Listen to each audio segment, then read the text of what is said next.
23 governments will convene from the 23rd to the 31st of July 2025 in Victoria Falls, Zimbabwe, under the theme Protecting Wetlands for Our Common Future. Despite its importance, biodiversity conservation continues to receive limited coverage in mainstream media.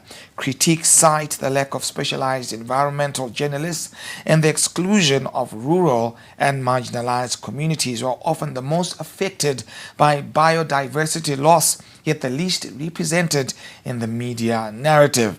Our topic: media and conservation, raising awareness or missing the mark. To unpack the media's role in addressing these challenges and opportunities, I'm joined by Amkela Sidange, Publicity Manager, Environmental Management Agency, Emma. Amkela, hello and welcome to the Fourth Estate. Thank you so much for having me, and all I can say is good day to the viewers. Fantastic. Now to get the ball rolling, Zimbabwe is set to host COP15 in Victoria Falls next month under the theme Protecting Wetlands for Our Common Future. Can you tell us more about the conference and its significance? Well, this is quite a great conference that we are going to host in Zimbabwe. It's actually the 15th meeting of the contracting parties on the Convention on Wetlands, which is a convention that came into being in 1971 in a town known as Ramsa. That's why some people interchangeable, they will call it the Ramsa Convention. So here we are in Zimbabwe. We are going to be having slightly above 172 nations coming into the country to discuss everything sustainable wetland management. And as Zimbabwe, we are happy to say we actually ratified the convention in 2013. We are quite young in the convention, but already here we are. We have grabbed the 15th meeting, meaning to say we are actually the pacemakers in wetland management. We are actually having a global standing in wetland management, and here we are bringing the whole world to actually say, let's discuss wetlands around the theme Protecting Wetlands for Our Common Future. What is the meaning of the theme? What is the theme trying to drive towards? Is actually trying to show how futuristic we are, how much we are looking into the future to say, let's build our future today through sustainable wetland management. And we are saying at the end of the day, there is no way in which we can go into the future without our wetlands, because our wetlands are actually the support system of our well-being. Oh, perhaps as follow-up, we are speaking of COP15. We have seen COP27, COP28 on climate change and so forth and so on. How does the numbering system actually work out? It's basically counting the meetings. If we look at the Convention on Wetlands, this is meeting number 15.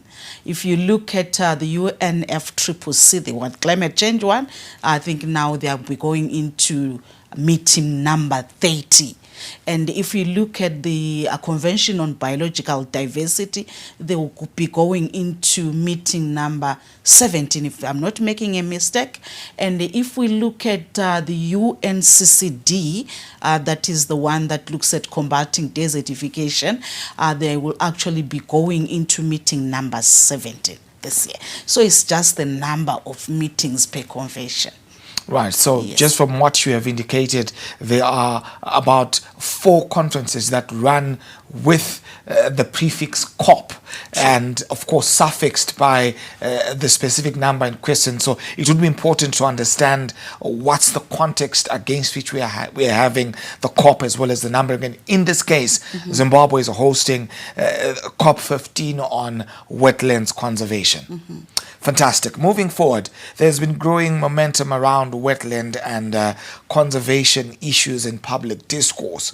Now, although wetlands make up just a small proportion of the Earth's surface, they offer essential services from flood control and carbon storage to even biodiversity protection. Yet we've lost around 35% of global wetlands since 1970. Now, the question is this: how important are the conversations we are seeing in the media, and is the media doing enough to sustain and, of course, ensure that there is informed dialogue where the conservation of wetlands is concerned? I think what I would probably want to say is that when we look at the media, it's usually referred to as the fourth estate. And at the moment, it's given that numbering it kind of shows that it has got, a power number 4. But I want to believe that if we look at media, it actually has power number 1, because the media has got the capacity, has got the leverage to actually, set the correct diction that can actually assist in giving the correct narrative to the people. And then now if we look at all these media conversations that we are having, as far as Zimbabwe is concerned, really, I think media is playing its major role. Though we have got a lot of potential to do better, and I would want to believe that probably what we are lacking in the media space is actually trying to relate issues to the bread and butter issues, because at the end of the day, if you just tell me that this environmental issue is going to affect my portion of SAZA at the end of the day, it will actually change the mindset, right? Because what goes in assists me to see the next day. So probably what I can say is that we need really to have the media reporting that is backed by facts, that is backed by science.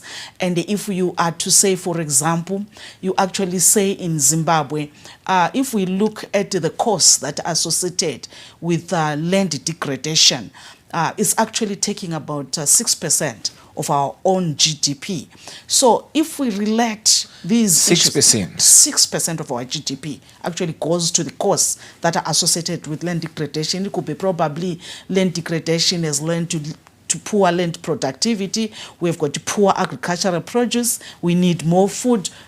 Our GDP is affected that way. So these are just some of the issues, the ripple effects. Exactly, that we can use now to actually drive the understanding home to the general public.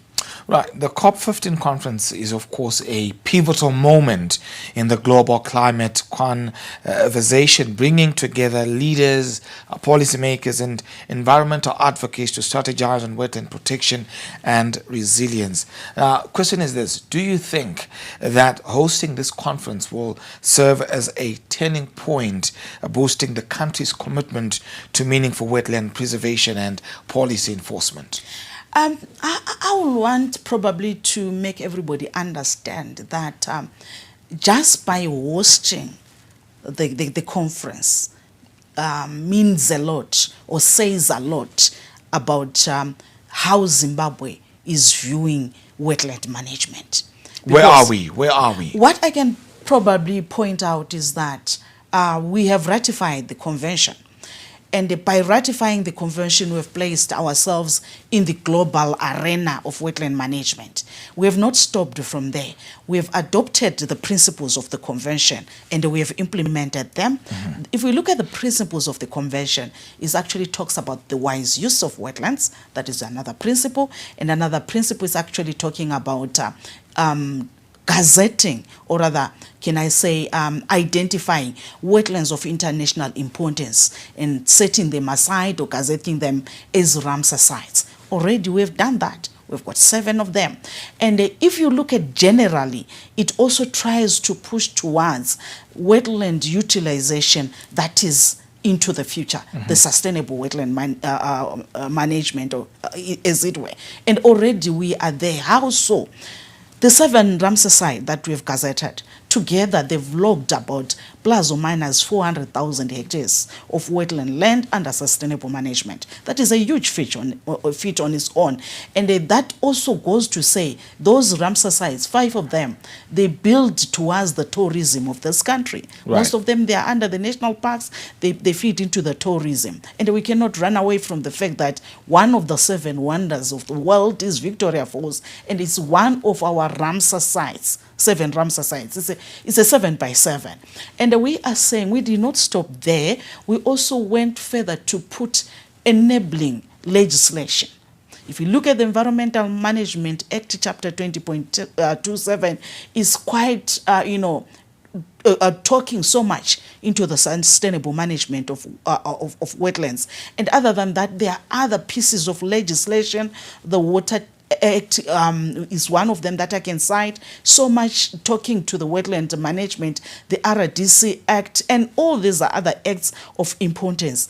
And other than that, if we look at the environmental management agents, as it were, it also has under its custody other ancillary statutory instruments like the SI7. It's also talking to the issue of wetland management. So looking at our legislature alone is not really something that we can take for granted. It's actually there to try and push for the sustainable management of wetlands, the wise use that I talked about. And we did not stop there as a country. Right. We went ahead to say, now we are implementing, let's also have several pieces of enablers, policies. I would take, for instance, the 2021 National Wetland Policy, just to try and augment what we already have. The National Wetland Management Guidelines of 2021, also to augment what we already have. And the one thing that I need to also highlight, we went further to say, as Zimbabwe, we need to understand the spatial distribution of our wetlands. And we went on to have the National Wetland Master Plan of 2021. Now you can actually see a series of these models that have been put forward. On the continent of Africa, where would you place Zimbabwe? In the top quadrant, second quadrant, third quadrant, or the fourth quadrant? I will definitely place ourselves not really in the first, second, fourth, but in the top quadrant. In the top quadrant? Yes, because just in Africa, the Convention on Wetland is coming for the second time in Africa. So it's a way of saying... And the second time it's coming to Zimbabwe. So we are among the top. And if we look at the way we are managing our wetlands, we are comparing so well to what is happening around us. So I think what we also need to know is, let's count our successes before our failures, because we can only strengthen ourselves in wetland management by enhancing our successes.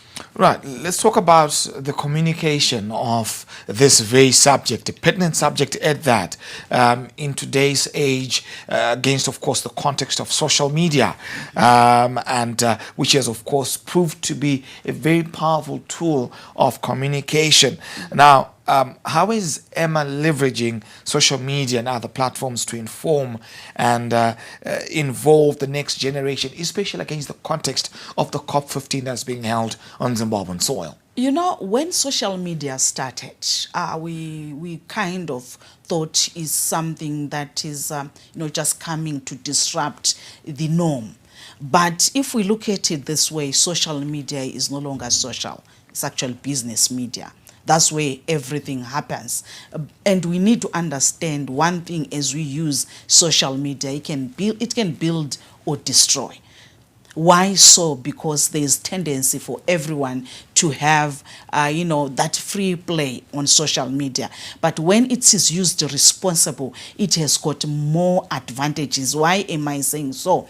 It's when you send message on social media, it's quick to go around, is quick to be shared, is quick to get reaction. So as the Environmental Management Agency, we have also adopted this route. We are there on several social media platforms. We are there on Facebook, we are on LinkedIn, we are on TikTok, we are on WhatsApp, we are on YouTube.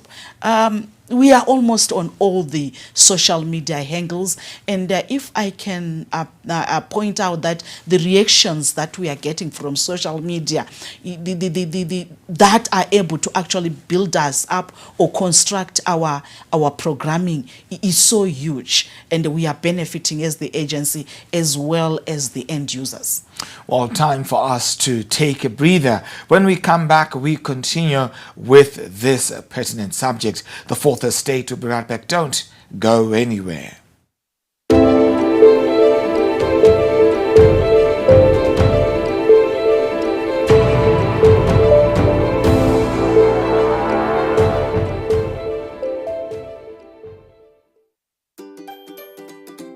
Learning has gone up, and away on the ZTN Prime Kids Block as we blast off into the world of science, language, mathematics, and many more. There's a living dinosaur in the woods!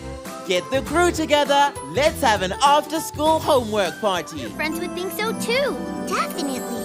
It would be nice if everyone could enjoy them. Aliens. Unicorns. I wonder what the unicorns would wear. Remember, learning is fun when you're tuned into ZTN Prime. Boy Robo to the rescue! The ZTN Prime Kids Block. Catch it Monday to Friday from 3 to 5 p.m. on DSTV channel 294. Get the picture?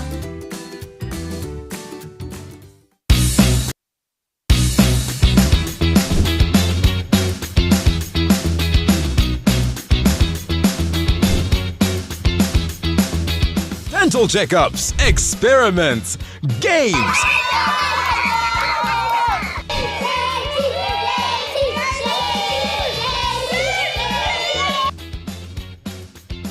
The mixture is making bubbles and the bubbles have changed color. Our balloon has been fueled by carbon dioxide.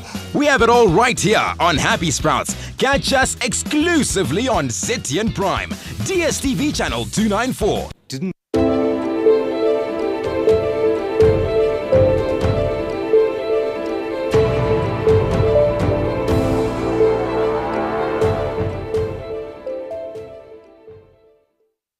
Welcome back to the Fourth Estate, where we tackle all matters media and journalism in Zimbabwe, on the continent and beyond. I'm Eben Mabunda. Well, our subject tonight is media and conservation, raising awareness or missing the mark. And I am continuing the conversation with Amkhela Sedange, Publicity Manager with the Environmental Management Agency, EMA. Well, picking up from where we left off, Amkhela, may you speak to the aspect of the education and the communication of course, the subject at hand to the masses? As the agency, we so much prioritize issues of educating the public, issues of sensitizing the public, issues of engaging the public as a way of actually bringing on board the environmental stewardship, and we do it in so many ways. But among most of the strategies that we use is to follow what is happening around the world, as it were. I'll give you a very good example. Today being the 18th of June, yesterday was Drought and Desertification Day, 17th of June, which is a UN day that falls every year on that particular day. Is an offshoot of the United Nations Convention to combat desertification, one of the Rio conventions that we have. Right. So we are saying, here we are, the day was running under the theme, restore the land, unlock the opportunities, just to try and raise awareness on how we can benefit from healthy land, the endless opportunities that come with the healthy land. I was listening to one speaker in the media briefing just a few days ago under the UNCCD. The speaker was actually saying, if we use $1 to restore land, the benefit will translate to between $7 to $30. You don't say. Yes. So it was just, it's a way of trying to hype, to amplify the benefits of restoring land and to conscientize the public that in as much as we try to halt land degradation, let's also restore what has been degraded. Let's bring back to productivity the wasteland. That is just one way in which we try and communicate important issues, important global pronouncements, which we have domesticated to the members of the public. And I would want to point out to you that when we reach out to the public, there is that inclusive participation, because we are tapping so much to one of the environmental principles which talks about participatory approach, where everybody is part of the environmental management. So in a way, what we are saying is the public is quite key, and we reach out to them in several ways. Right, and yet there would be a way of arguing that to say it seems that those in the marginalized areas are somewhat excluded from this very conversation, and yet they bear the brunt of some of these changes where the environment is concerned. There we are. These are the frontline communities. They actually suffer the shocks, like you are saying. But I'm happy that Zimbabwe has taken a different footing really to ensure that the indigenous people, they are part of the conversation.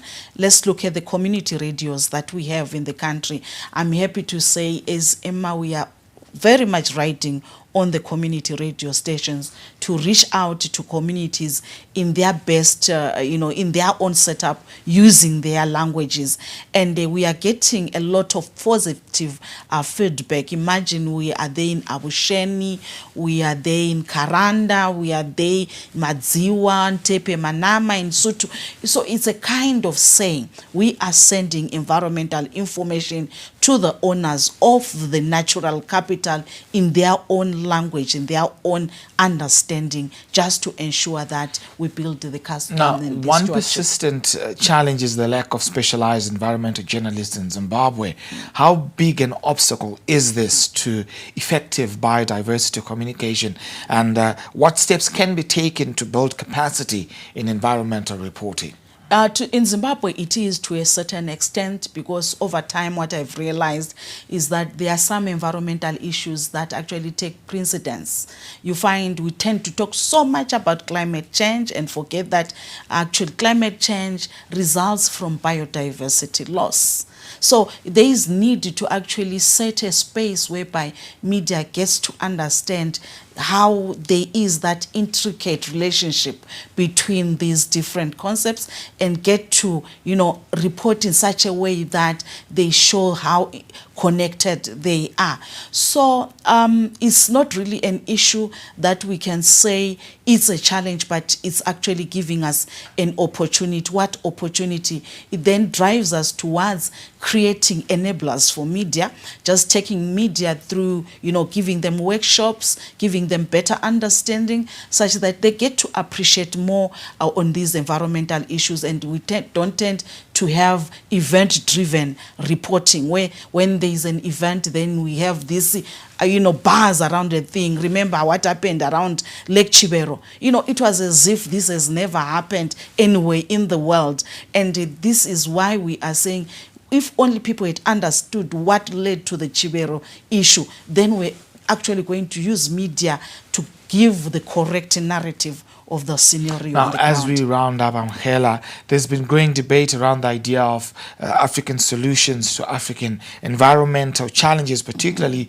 the role of traditional knowledge systems in climate action. Now, the question is this: how are these systems being integrated into formal environmental policy or education, as it were? By leaving out the indigenous knowledge system, it shows that you would have left behind the owners of the resources, because they know those resources better, they understand better, and they can manage them using their ethical understanding, their the community beliefs and social cohesion. So we are trying to integrate this into the formal education, even into the curriculum, and we are happy Zimbabwe now has the heritage-based education system. We are using that just to try and get into the curriculum and make the indigenous system part of the education system. Amhela Sidange, Publicity Manager, Environmental Management Agency. Thank you for joining us on the Fourth Estate.